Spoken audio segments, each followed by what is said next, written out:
के अध्यक्ष साथी और हमारे यूनियन के president comrade Tiwari ji, union के जनरल सेक्रेटरी कॉमरेड निखिल और हमारा दोनों वरिष्ठ साथी सीनियर कॉमरेड पराशर, फेडरेशन के joint secretary comrade Sahu, Asian level council member, union का सभी पदाधिकारियों, साथियों, भाइयों बहनों,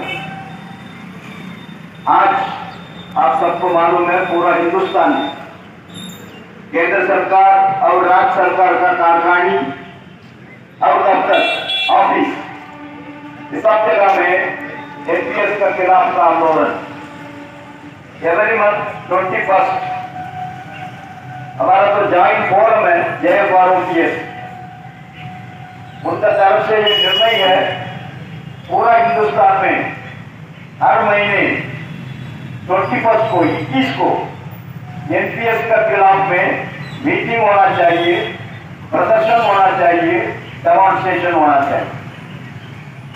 मुझे बहुत खुशी है, हम जनवरी 21 तारीख को आवड़ी में रहता है, आवड़ी का प्रोग्राम में पार्टिसिपेट करता है, लेकिन आज ऐसा मौका मिला कानपुर में ओपीएफ कर्मचारी के बीच में एनपीएस के खिलाफ में इस आंदोलन में पार्टिसिपेट करने का मौका मुझे भी मिला। आप सबको हम all India defence employees federation की तरफ से अभिनंदन करता हूं, आप सबको बधाई देना चाहता हूं। अभी साथी पराशर ने बताया आपको रामलीला मैदान में क्या हुआ। हम लोग भी कम से कम 50,000 करीबन एक्सपेक्ट किया, कारण पूरा हिंदुस्तान से काफी लोग पैसा खर्चा करके आना है। आजकल ट्रेन में भी रिजर्वेशन मिलना इतना आसान नहीं, फिर भी हम लोग 50,000 का इंतजार किया, लेकिन उसका 3 गुना मतलब 1.5 लाख का ऊपर रेलवे, डिफेंस और postal, income tax, accounts, audit और आपका राज्य कर्मचारी, स्टेट एम्प्लॉइज, टीचर्स का भी अलग अलग category, primary teacher, middle class, middle school, high school, college और यूनिवर्सिटी, फिर कितना भी केंद्र सरकार का ऑटोनोमस बॉडीज है, इंडिपेंडेंट कॉर्पोरेशन है, उन सभी लोग उधर शामिल हो। लेकिन सबका एक ही उद्देश्य है, एक ही स्लोगन था, हम एनपीएस को खत्म करने का अलावा दूसरा कोई कॉम्प्रोमाइज को तैयार नहीं। एक सिंगल पॉइंट एजेंडा था, सिंगल पॉइंट उनका ब्रेक था। अरे आपको मालूम है सरकार ने कमेटी बनाया, इतना दबाव की वजह से सरकार का ऊपर कितना दबाव हम लोग ने किया, पिछले 2-3 साल से ये चल रहा है, उसका वजह से ये सरकार को बोलता था एनपीएस बहुत बढ़िया था, एनपीएस अच्छा था, एनपीएस से ज्यादा बेनिफिट मिलेगा, पुराना पेंशन से ज्यादा मिलेगा, ये सब सरकार की तरफ से बोलता था।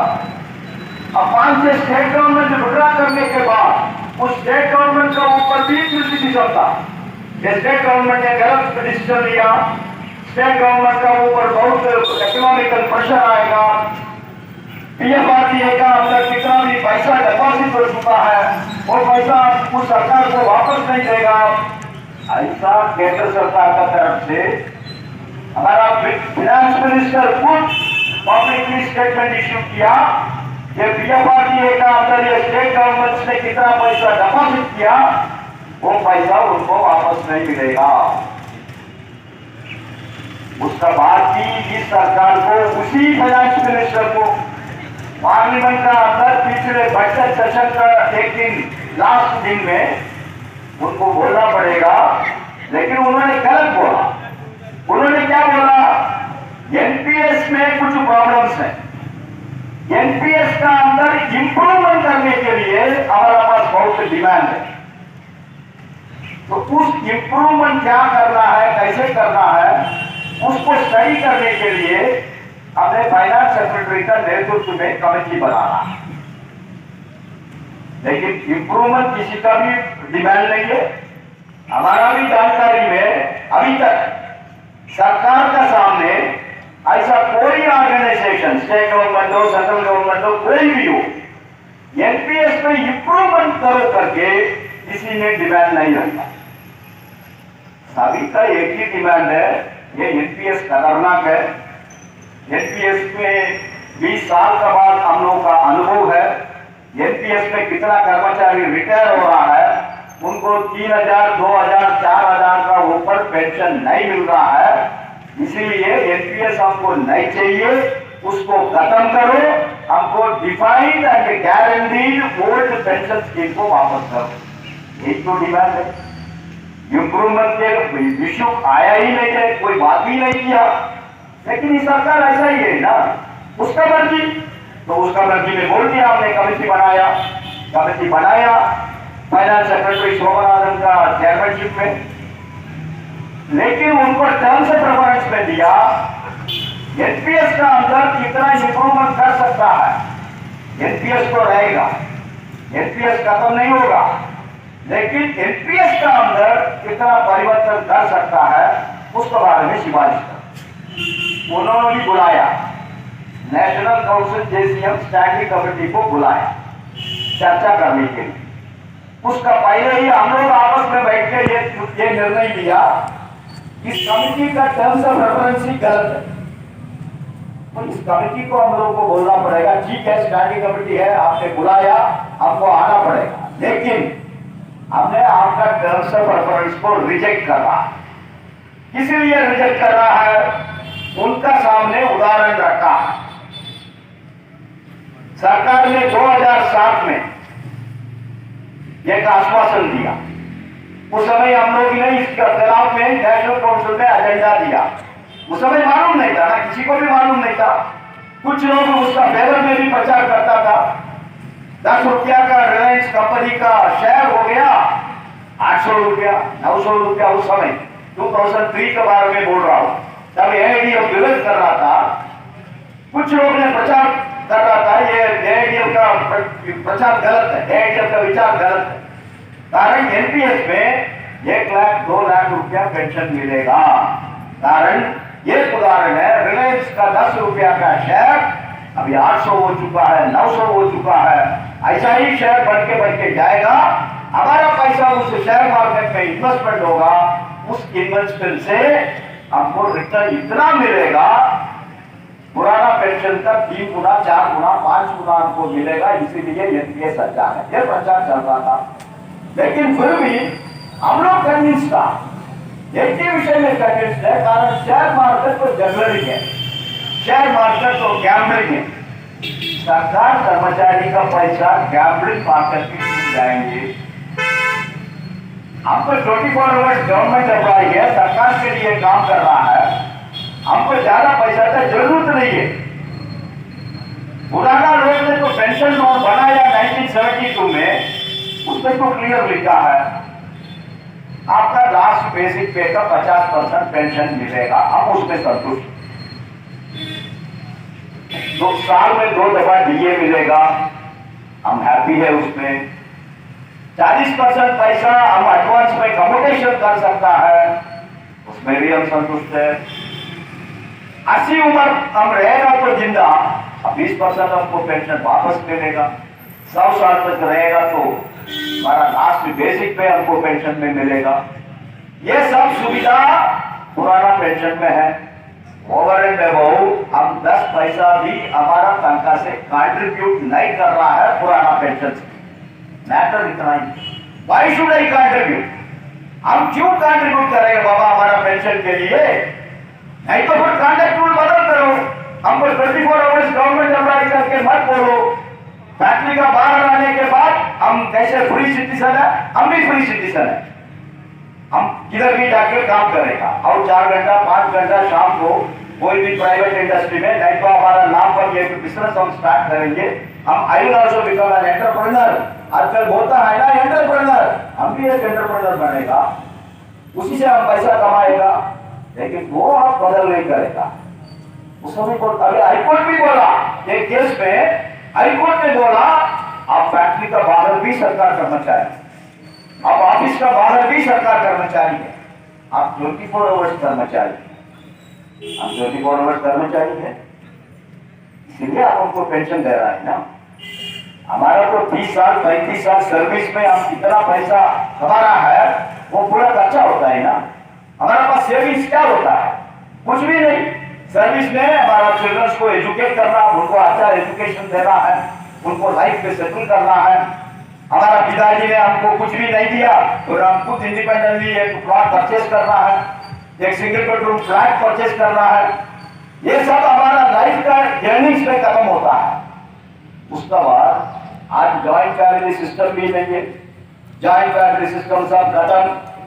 बच्चा का नौकरी मिल गया, उसका शादी हो गया, वो अलग। तो ऐसा परिस्थिति में सरकार कर्मचारी रिटायरमेंट का बाद उनको आईएलओ क्या बोलता है? आईएलओ खुद बोलता है रिटायरमेंट का बाद एक decent and dignified retired life होना चाहिए।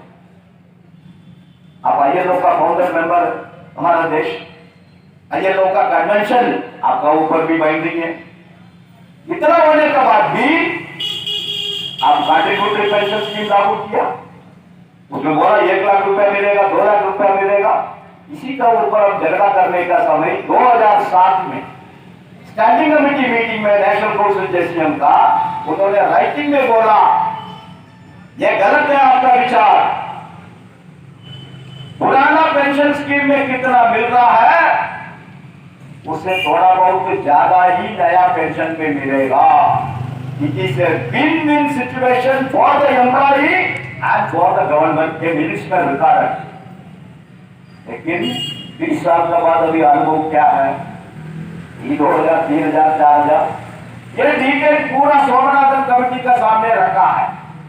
उस समय उधर एक पीएफआरडीए का ऑफिसर था मैडम, उन्होंने हम लोग को काउंटर किया, साहब इन लोग केवल 40% पैसा से एन्युटी परचेज कर रहा है, एलआईसी का, यूटीआई का म्यूचुअल फंड था, उसी के बारे में बात कर रहा है। लेकिन 60% इनका जो एक्यूमुलेटेड वेल्थ है वो इन लोग घर लेके जा रहा है एज ए लमसम। उसके बारे में इन लोग बोलता ही नहीं साहब। इन लोग पूरा हिंदुस्तान में यही प्रचार कर रहा है 3,000 मिल रहा है, 4,000 मिल रहा है, पुराना पेंशन में बेसिक पे का 50% मिल रहा है, ऐसा ये लोग प्रचार कर रहा है। लेकिन 60% पैसा एक्यूमुलेटेड वेल्थ का तो 60% पैसा इन्होंने लेके घर जा रहा है, उसके बारे में कुछ भी नहीं बोल रहा सर। हम लोग को मालूम ऐसा इन लोग ने काउंटर, कारण ये कमेटी है, कमेटी में बहुत एक्सपर्ट्स है, हम लोग के पास इतना एक्सपर्ट्स नहीं है, फिर भी हम लोग का अनुभव है, एक्सपीरियंस है, ब्यूरोक्रेट से डील करके आप लोग भी एक चार्ट बना के गया।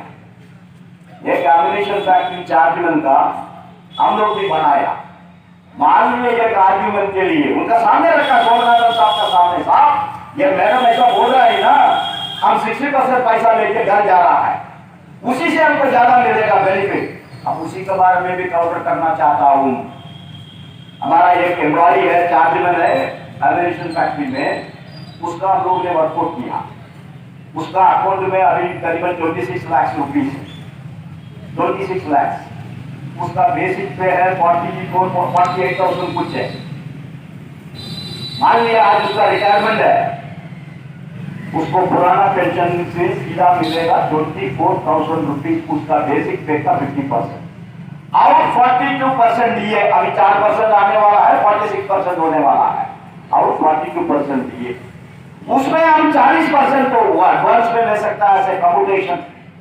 लेकिन इस 26-27 लाख तो हमारा नाम पर एक्यूमुलेटेड है एनपीएस में, हम 60% भी आपको देंगे, हमको नहीं चाहिए। हमारी हिपोथेटिकली बोल रहा हूं, 60% पैसा भी आपको ही दे रहा हूं, हमको नहीं चाहिए। उसके बाद भी उनको पेंशन कितना मिलेगा? रिटर्न पूरा पैसा को एन्युटी परचेज करेगा तो भी 14,000 का ऊपर उसको पेंशन नहीं मिलेगा। कारण अभी तक जितना भी हमारा साथी एनपीएस वाला पैसा डिपॉजिट किया आपका पास, 7.1% का ऊपर उनको रिटर्न नहीं मिला। उसी 7.1% से ही आप कैलकुलेट करो, हमारा तो 25-26 लाख एक्यूमुलेटेड है, उसको आप 7.1% में हमको रिटर्न देगा, फिर भी 14,000 ही हमको मिलेगा। वो भी परमानेंट है। एक पैसा आप घर लेके नहीं जा सकता, पूरा पैसा आपको देने के बाद भी भाई पेंशन बिल भी होगी 14,000, उस 14,000 का ऊपर हमको कोई डियरनेस अलाउंस कुछ भी नहीं मिलेगा। तो इस पेंशन हमको किस लिए? Why should we have this pension? And that too after contributing. हम 10% कंट्रीब्यूट कर रहा है, सरकार हमारा लिए 14% कंट्रीब्यूट कर रहा है। इतना पैसा डिपॉजिट होने के बाद भी हमारा पेंशन है 2003, तो इसको खत्म करना। हम लोग का इसका अलावा दूसरा कोई डिमांड भी नहीं है। लेकिन उन्होंने क्या बोला? उन्होंने बोला आप बाहर मत बोलो, हमारा भी सिंपैथी है आपका। देखिए हमारा बगल में 2 यंग ऑफिसर बैठा है, हमको मदद कर दीजिए। ये दोनों यूपीएससी से आए, एक डेप्यूटी सेक्रेटरी है, एक डायरेक्टर है। ये दोनों भी हमको बोलता है साहब आपको तो पेंशन मिलेगा, लेकिन हम लोग को पेंशन नहीं मिलेगा, आप कमेटी की तरफ से कुछ सिफारिश करो। ऐसा इन लोग भी हमको बोल रहा है, रोज बोलता है। लेकिन हमारा टर्म्स ऑफ रेफरेंस में क्या है? इंप्रूवमेंट करने के लिए। दूसरा हम फाइनेंस सेक्रेटरी है, एक्सपेंडिचर का भी सेक्रेटरी है, सरकार का पास कितना पैसा है मुझे मालूम है। उसका बाद उन्होंने एक उदाहरण बोला, श्री कुमार आप तमिलनाडु का है, हम तमिलनाडु का ही था, आपको मालूम है। तब कलेक्टर करुणानिधि चीफ मिनिस्टर था, हम फाइनेंस सेक्रेटरी था उस समय, उस गवर्नमेंट का, स्टेट गवर्नमेंट का। अब collector Karunanidhi state government employees का बहुत अच्छा दोस्त था, उनका इश्यूज डिमांड्स वगैरह सेटल करने वाला चीफ मिनिस्टर था। तो ऐसा चीफ मिनिस्टर भी कुछ समय में इनको कुछ बेनिफिट वगैरह नहीं दिया, 2-3 दिए नहीं दिया, सरकार के पास पैसा नहीं करके तो स्टेट गवर्नमेंट एसोसिएशन यूनियंस ने हड़ताल का नोटिस दिया। तो कलेक्टर करुणानिधि ने हमको और चीफ सेक्रेटरी को बुला के बोला, अरे बाबा तो हमारा दोस्त लोग हड़ताल में जा रहा है, इनको बुलाओ, उनसे हम बातचीत करेंगे, उनको कन्विंस करेंगे। तो बुलाया, बड़ा कॉन्फ्रेंस हॉल में सभी union association, chief minister insert presided, उनको सुना पूरा। उसका बाद बोला देखिए आप लोग का डिमांड पूरा जस्टिफाइड है, लेकिन हमारा पास करुणा बहुत है, उसका नाम करुणा नहीं है, हमारा पास करुणा बहुत है, लेकिन देने के लिए नीति नहीं है, पैसा नहीं। हमको करुणा भी है, करुणा भी है, सिंपैथी है, कंपैशन है, लेकिन नीति नहीं है, पैसा नहीं है, हम क्या करें? तो ऐसा ही सोमनाथन हम लोग को बोला, हमारा आपको कंपैशन है आपका ऊपर, एम्पैथी है, आपको पुराना पेंशन मिलना चाहिए, लेकिन सरकार का बस पैसा नहीं, पैसा पर किधर जा रहा है? जीएसटी में इतना लूटिंग, इतना पैसा इनको मिल रहा है। इनकम टैक्स में हमारा तो तनख्वाह में 20% में इनकम टैक्स में ही जाता है, ये पैसा पर किधर जा रहा है?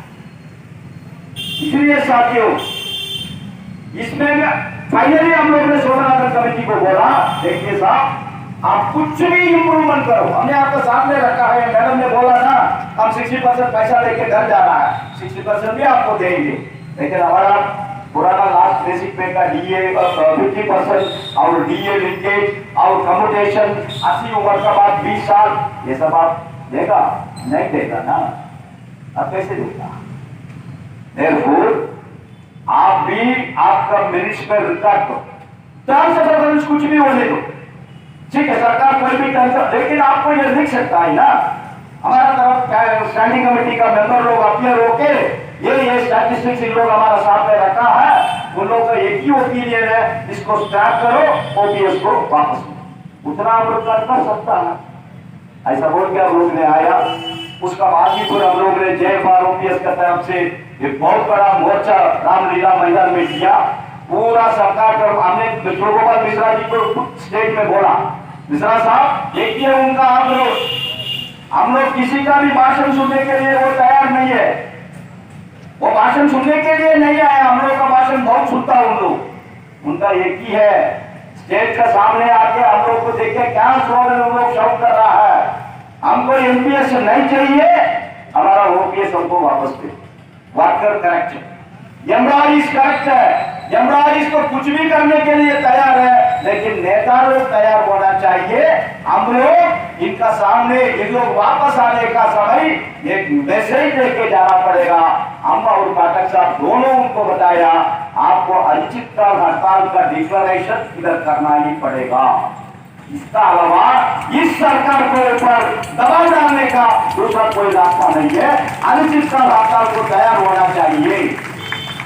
अल्टीमेटली उसका निर्णय हुआ। अभी नवंबर 20 और 21 तारीख पूरा हिंदुस्तान में हड़ताल का शीघ्र कलेक्टिव स्ट्राइक बैलेट रहेगा। उसका रिजल्ट के बाद फिर JFROPS का बैठक होगा। उसमें फिर हड़ताल का नोटिस का डेट और हड़ताल का कमेंसमेंट का डेट सब शुरू होगा। वो सब अगला मीटिंग में तैयार। जब तक एवरी मंथ 21, अभी अगस्त सितंबर बाकी है, अक्टूबर बाकी है। ये दोनों महीने में 21 हमारा प्रोग्राम रहेगा। नवंबर में सीधा स्ट्राइक बैलेट को जाएंगे। लेकिन इस बीच में NPS का खिलाफ का प्रचार पब्लिक का सामने तक लेके जाना है। केवल हमारा इसको सब मालूम है, लेकिन भारत तो बिजनेसमैन है, उनको भी मालूम होना चाहिए। कारण पेंशनर का पास पैसा है तो वो मार्केट में आके कुछ खर्चा करेगा। पेंशनर को पेंशन नहीं मिलेगा, कानपुर मार्केट से कौन परचेसिंग के लिए जाएगा? कारण उनका पास परचेसिंग पावर नहीं है, कारण उनको पेंशन नहीं मिलता। तो ये केवल सरकार कर्मचारी का विषय नहीं, पब्लिक का भी विषय। तो कॉमरेड्स, और एक विषय है, सरकार ने 3 मार्च को ऑर्डर इशू किया।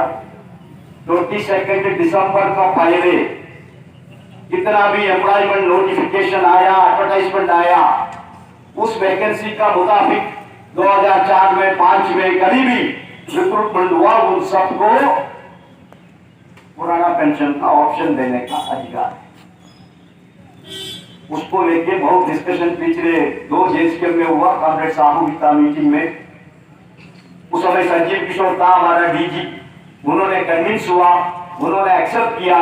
कारण आपको मालूम है 2003 तक कोई भर्ती नहीं, 10-12 साल रिक्रूटमेंट ही खत्म करके रखा था, बैन ऑन रिक्रूटमेंट था। फिर हम लोग ने फाइट करके अल्टीमेटली 20/5/2003 को मिनिस्ट्री ऑफ डिफेंस ने ऑर्डिनेंस फैक्ट्री बोर्ड को एक नोटिफिकेशन दिया।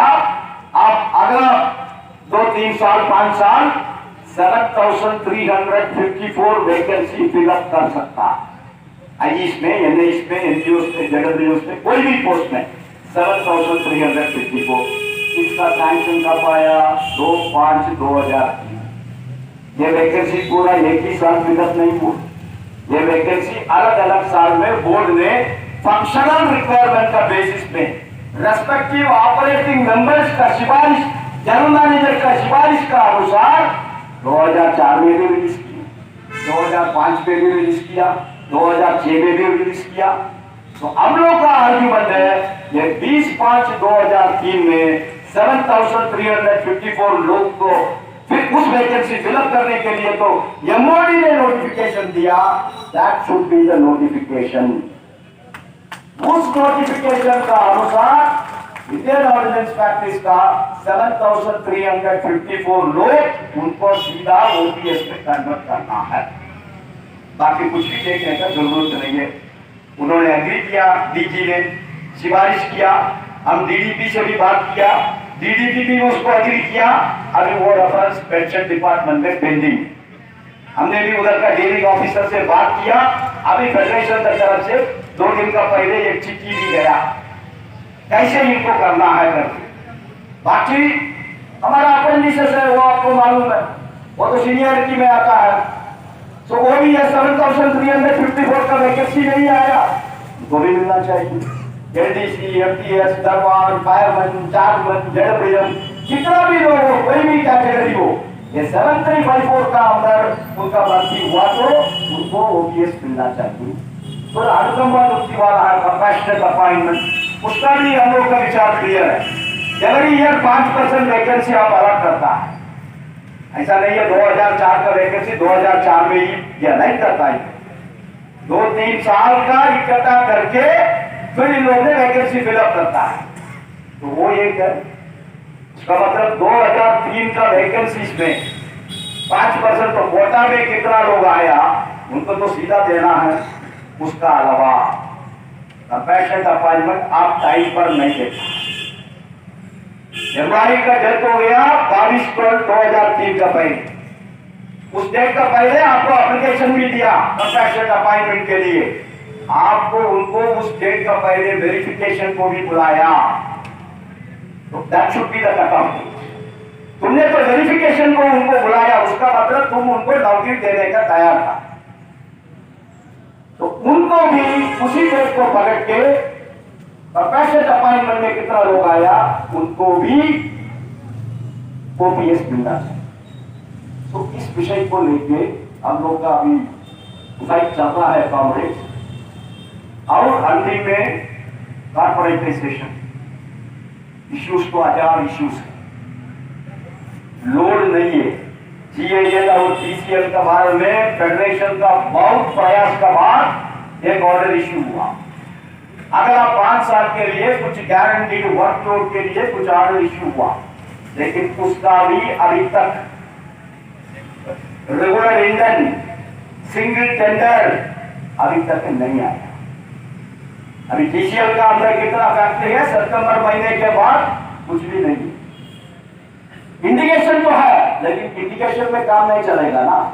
उस इंडिकेशन का अनुसार मटेरियल प्रोक्योरमेंट करना है, मटेरियल प्रोक्योरमेंट करने के लिए पैसा चाहिए, पैसा के लिए इंधन चाहिए, वो नहीं है, वो भी एक परिस्थिति है। ऐसा बहुत फैक्ट्रीज में प्रॉब्लम्स है।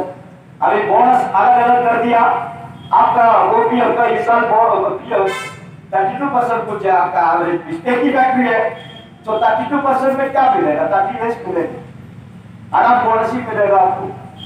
कारण फॉर्मूला क्या है, 25% पीस और प्रॉफिट तक 30 डेज, 29 और तो 31 मिलेगा, उसका बाद एवरेज 2%, तो आपको 31, 32 कुछ है, आपका एवरेज पीस और प्रॉफिट कितना मिलेगा आप ही कैलकुलेट कर सकता है। तो उसमें भी हमको प्रॉब्लम है बोनस का।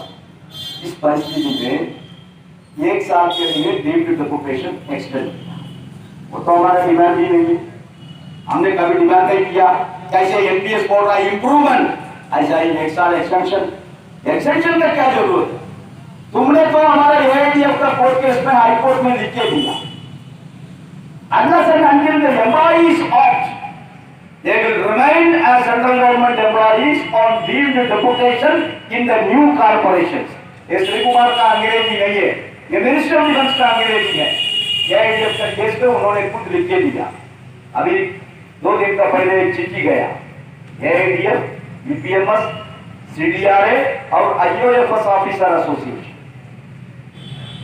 ये चारों लोग दस्तखत करके रक्षा मंत्रालय को चिट्ठी दिया, आप लोग का एक्सटेंशन का कोई जरूरत नहीं है, एक्सटेंशन हम मांगा भी नहीं है, हम लोग का डिमांड है प्रसार भारती का बराबर आपको एक नोटिफिकेशन इश्यू करना है। हमारा कर्मचारी को डीम्ड डेपुटेशन में 1/10/2021 में जिसने पब्लिश किया ऑर्डर, उस दिन में अटल फैक्ट्री का रोल में कितना लोग है, वो सब उनका सुपर एनिमेशन तक, रिटायरमेंट तक सरकार कर्मचारी का स्टेटस में रहेगा। ये नोटिफिकेशन आपको इश्यू करना पड़ेगा। ये चिट्ठी अभी गया, 2 दिन का पहले ही गया, तो उसका मतलब कुछ कंफ्यूजन था लोगों के बीच में। एक साल एक्सटेंड किया, लेकिन एक्सटेंशन हमारा डिमांड नहीं है, हम कभी एक्सटेंशन नहीं मांगा है, इसीलिए फिर दोबारा ये 4 ऑर्गेनाइजेशन अभी हमारा रिटायरमेंट तक सरकार कर्मचारी के लिए तो फाइट कर रहा है, चारों दोबारा दस्तखत करके सरकार का सामने विचार रखा है। So on the one side NPS के खिलाफ में हम लोग का लड़ाई, कारपोरेशन को खत्म करने के लिए लड़ाई, कारपोरेशन का खत्म इतना जल्दी जब तक मोदी सरकार है करना मुश्किल है, लेकिन आप उसमें बात ही नहीं है, इसलिए आपको लगातार उसका खिलाफ में फाइट कर सकता। आपने कोई एग्रीमेंट दस्तखत नहीं किया, आपने राइटिंग में चिट्ठी नहीं दिया, हम कारपोरेशन को सपोर्ट कर रहा करके आप कारपोरेशन का खिलाफ में हैं, इसीलिए आपने रिट पिटीशन फाइल किया हाईकोर्ट में, मद्रास हाईकोर्ट में वो केस चल रहा है। देयरफॉर कांग्रेस कारपोरेटाइजेशन का खिलाफ का लड़ाई वो पॉलिटिकल लड़ाई। हाँ, मानिए 24 पार्लियामेंट इलेक्शन में, चुनाव में सरकार में कोई परिवर्तन हुआ, दूसरा कोई सरकार आएगा, उस सरकार के सामने जरूर हम जाएंगे, चुनाव के पहले भी सब पॉलिटिकल पार्टीज को बताएंगे, बाबा तुम लोग का इलेक्शन मैनिफेस्टो में ये दो चीज रखो, ये हम आएगा तो एनपीएस को खत्म करेगा, हम पावर में आएगा तो कॉर्पोरेशन को खत्म करके ऑर्डिनेंस फैक्ट्री बोर्ड में इसको वापस लेके आएंगे। वो कौन ऐसा बोल रहा है? हमारा तो कर्मचारी है, हमने तो उधर भी डिक्लेयर किया 10 करोड़ हमारा वोट है पूरा हिंदुस्तान में, 10 crore state government employee, central government employee, उनका परिवार, उनका फैमिली सब मिलकर 10 करोड़ वोट है। 10 करोड़ से कम है, 10 करोड़ कोई कम नहीं है। आजकल पार्लियामेंट इलेक्शन में भी केवल 2-3 लोग 2 लाख 1 लाख के डिफरेंस में एमपी बनता है, बाकी सब 20,000, 25,000, 30,000, 40,000 का डिफरेंस में ही आजकल एमपी बनता है। तो डिसाइडिंग फैक्टर है हम लोग, ये 10 करोड़ को आप इग्नोर नहीं कर सकता, तो वो पॉलिटिकल लड़ाई चलेगा। लेकिन कोई भी सरकार हो, हम सरकार कर्मचारी में भर्ती हुआ, हमारा रिटायरमेंट तक हम सरकार कर्मचारी में रहना, ये हमारा अधिकार है, ये हमारा राइट है, उसके लिए हम लोग भी फाइट करना पड़ेगा।